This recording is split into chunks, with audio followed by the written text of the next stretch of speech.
Hi everyone, this is Tammy at Snowstorm Crafts and welcome. So I'm super excited to show you guys this needle book. This is a fun little needle book I want to make with you guys.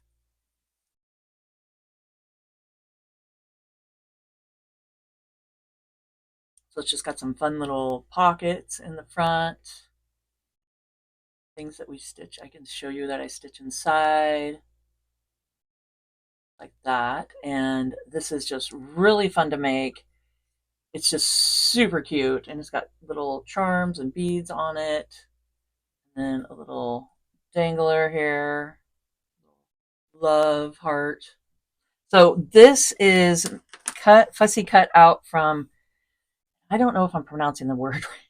My mom sent me the fabric and it's so cool. Look at that. So Kaif, I think.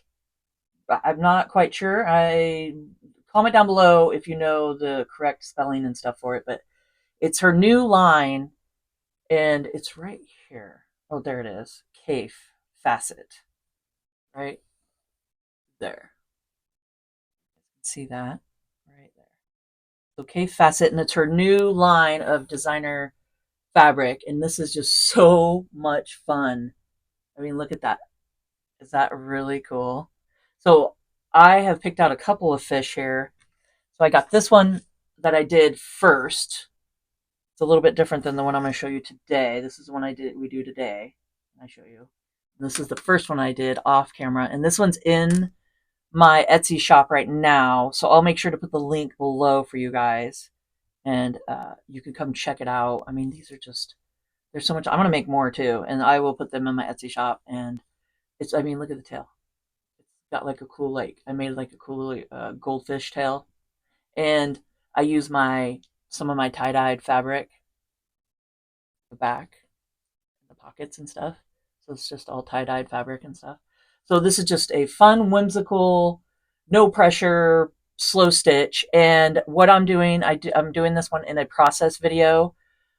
So I'll probably do like an overlay voice where I come in and talk every once in a while on it, but I don't have sound throughout. We'll have some really pretty music going and stuff, and it'll be just like a relaxing slow stitch that we can do together. But I will pop on too and explain some things that are happening and throughout and stuff. But it's pretty basic, pretty simple, and it's just a fun slow stitch. So I will meet you guys at the table.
I'm using a Sharpie fine point marker, and I'm tracing out the batting to put inside between the front cover and the inside covers to add a little bit of plushness to it. I'm just placing them together and measured them out and just doing some cutting to make them fit. And now I'm tracing around the front of the fish cover to make the back cover and the inside cover. So I'm just tracing around to make the covers for the insides and for the back. Now this is the inside where your needles and everything go. So I was just cutting that out of felt, just regular felt. And then I went and ironed everything down. And now I'm back at my table and I'm going to start putting all this together.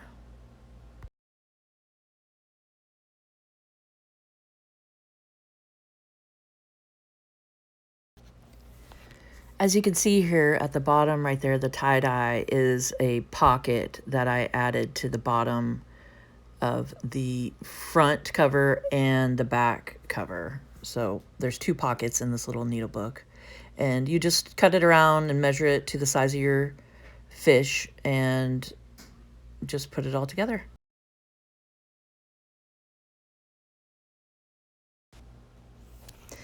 I have been using Sue Spargo thread throughout, and I'm just showing you guys the name of the Sue Spargo and then the number. It gives it like a number for each one and then like a little code. So I was just kind of holding it to the camera so you guys can see, and in case you're interested in looking it up or anything like that. I really love this thread. It works really good.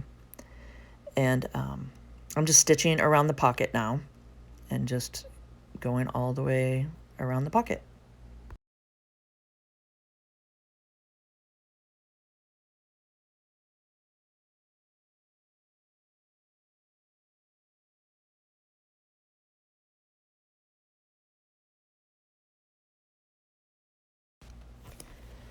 Both pockets are sewn on. Now I'm adding the batting into the middle with the closure in between the inside cover and the batting, and then I add the cover to the front on top.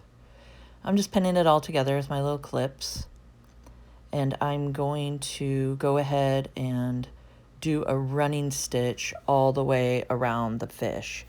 And I'm not going to be sewing the tail together yet. So I'm starting at the tail end and then working my way around towards the front. And then I'm stopping on the bottom of the bottom part of the tail. So we're going to leave the tail open and not sew it shut for right now.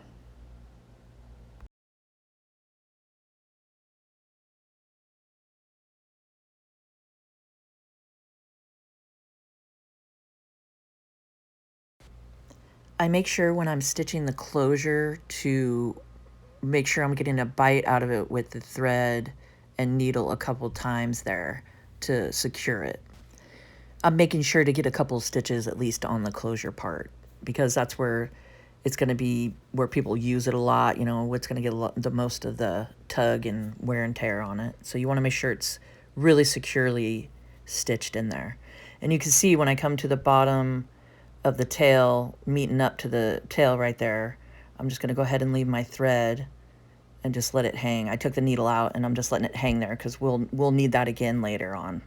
So I'm just showing you there that I didn't sew that part yet.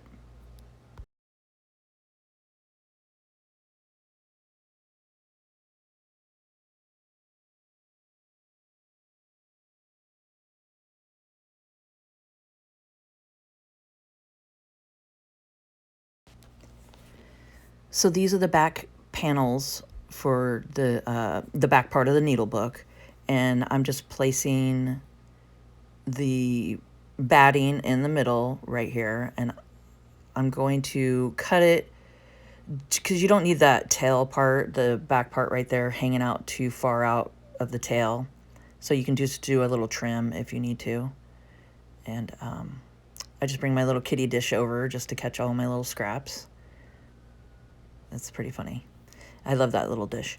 And So I just put it back down and I made sure just to kind of, so you just guesstimate and just kind of, put the thing down and put it down. If you see the batting poking out or anything, you just do a little trim and you just do it to size of whatever your pattern is of your fish or any kind of pattern that you want to use.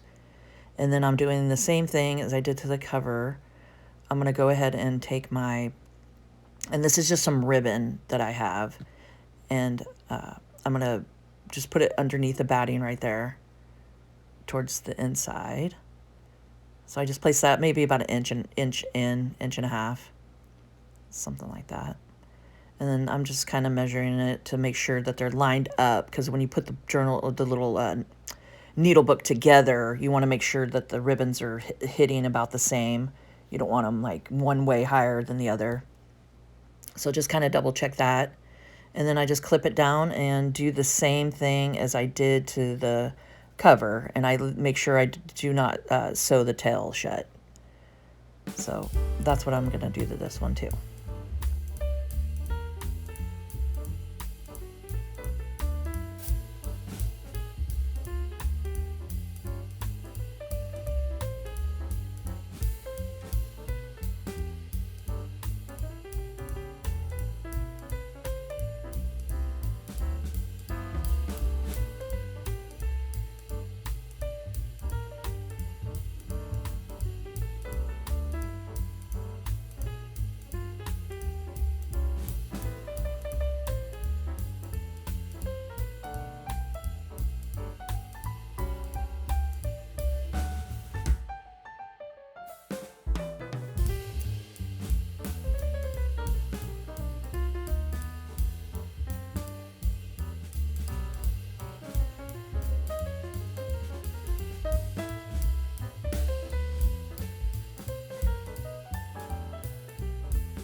Now I have the back panel stitched around and then the front of it. So I'm going to place them on top of each other and make sure that they line up where I want them. And now this is when that piece of thread that I kept on to the front cover comes in handy here. So I just kept it attached because now we're going to go ahead and line it up really good. This is going to be our final lineup and stitch it all together. The fun thing about this little whimsical little needle book here is that there is raw edges. I didn't sew them in. I wanted raw edges around it because I think that just gives it a fun little whimsical feel to it. And I'm not worried if the back is a little bit bigger and poking out and all that fun little stuff happening, because I think that's just the best part of this little guy. I mean, he's so cute the way he is. So what I'm doing is just a running stitch and stitching the tail all the way together on both sides. So I'm doing the back covers and the front covers together.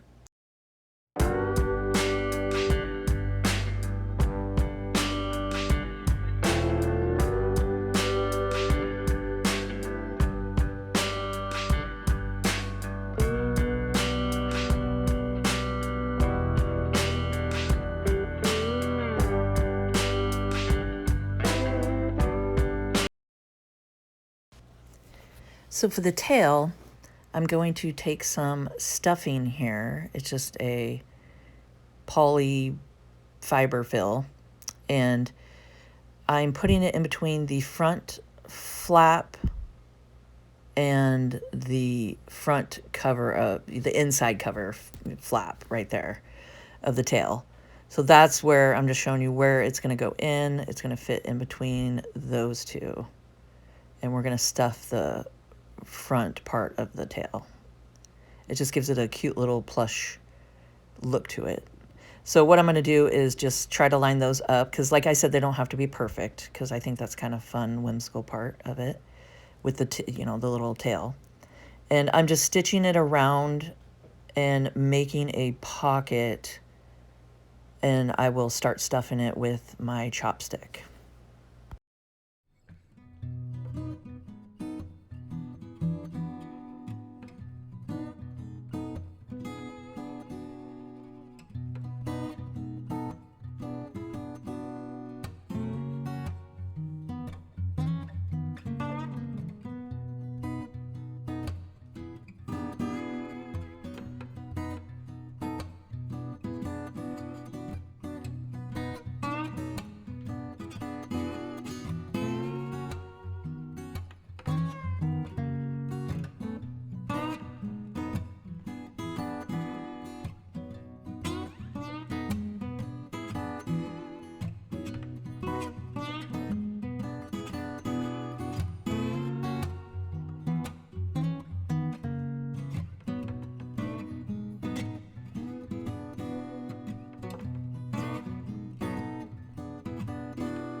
So you can see I didn't stitch the back panels together of the tail, and now it's just a fun, whimsical little wispy tail.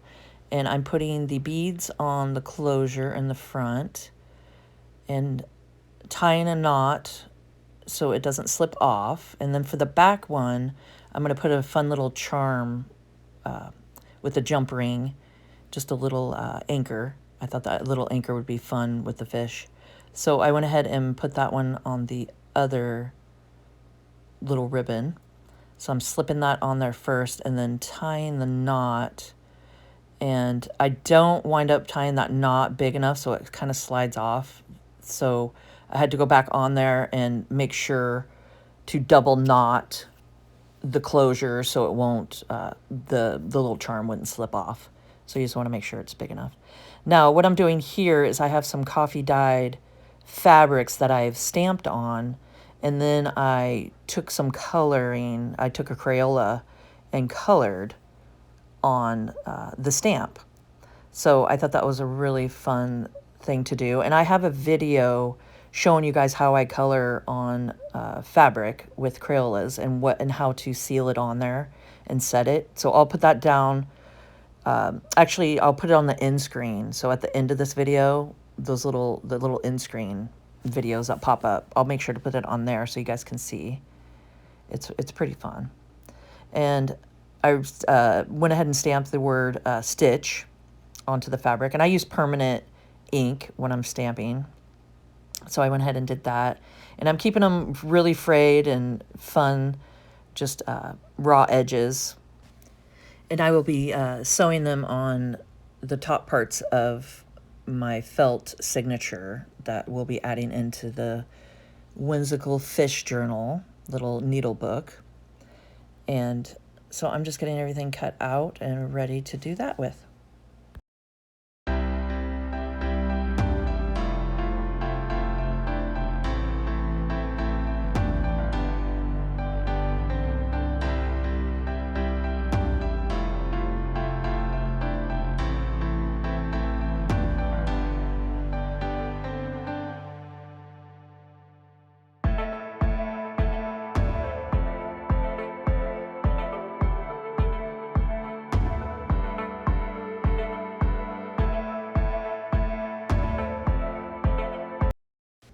So I went ahead and stitched everything to the signature, and now I'm gluing down the piece of rickrack that I cut out to add to it.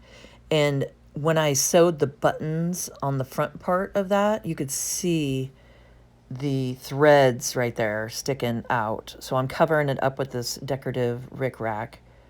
And I'm just going ahead and just using Fabrifix glue just to glue it down so it works great on fabric.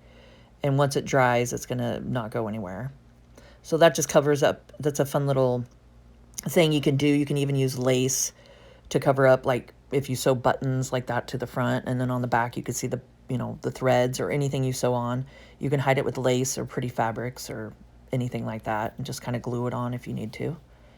And now I'm going to add our little signature into our fun journal here. So I'm just lining it up and making sure that nothing's really going to stick too far out or anything like that. And just making sure it's got a good fit to it. And I'm going to go ahead and clip all around it to hold it into place. I think I just do a clip on the front and then the back.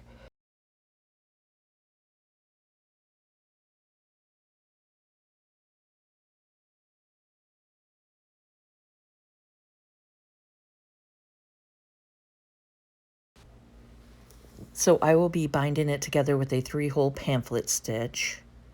And I'm just making sure to pop in between the tail here. So I'm just going to move the 2 little flaps over to one side right there, and then just pop up through the middle. And then I'm just going to do a 3-hole pamphlet stitch.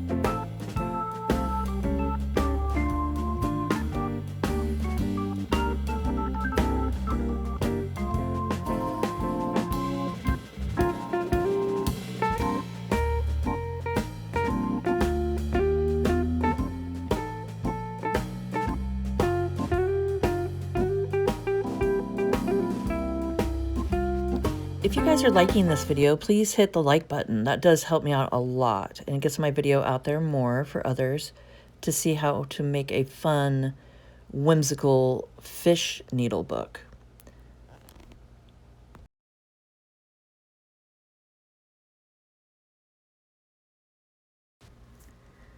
Now I'm just adding a cute little heart charm that says love on it. So I'm just tying that right there on the binding thread. And it's just super cute, so it can sit there and dangle down from the little fish.